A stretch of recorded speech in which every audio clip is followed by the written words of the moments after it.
Presented by Music by Rakesh Mithun Brother. Unique Films. Mixed by Happy Digital Recording Studio Chanpatia. जियला प नाही मिललु मुअला प मिले अइह।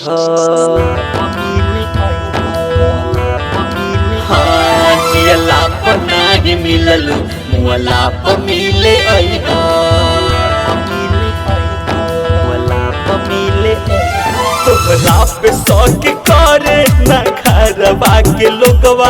तोहरा पे शौक करे ना घरवा के लोगवा। ओढ़नी से मुँह तोप के तू आंसुआ बहैया।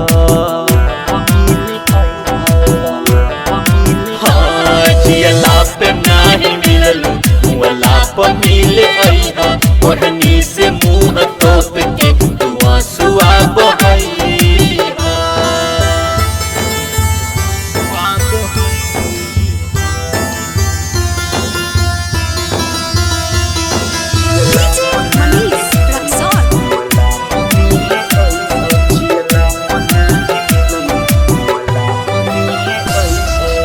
Presented by Unique Films.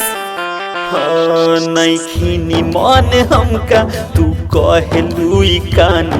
दिहा ध्यान हमरा ई बतिया पजानू। बतिया पजानू बतिया पजानू। नैखिनी मन हमका तू कहलू कानू। दिहा ध्यान हमरा ई बतिया पजानू। केहू और मिल जाई तू जान पछतैहा।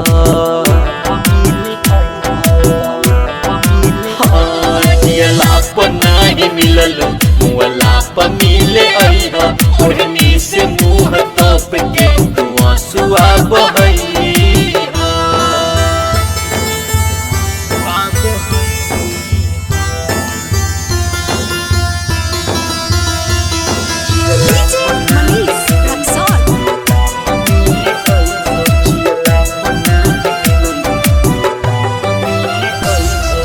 Recording by Happy Digital Recording Studio Chanpatia.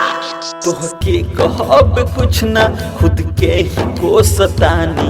रहे आबाद तोहर 100 साल ले जवानी। 100 साल ले जवानी 100 साल ले जवानी। तोहके कहब कुछ ना खुद के ही को सतानी।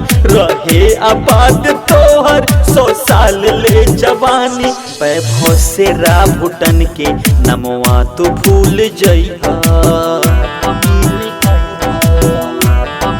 हाँ जियला प नाही मिललु मुअला प मिले अइहा। ओढ़नी से मुँह तोप के तू आंसुआ बहैया। हैप्पी डिजिटल रिकॉर्डिंग स्टूडियो सावु विवाह भवन के पीछे वार्ड संख्या 6 चनपटिया। जियला प नाही मिललु मुअला प मिले अइहा।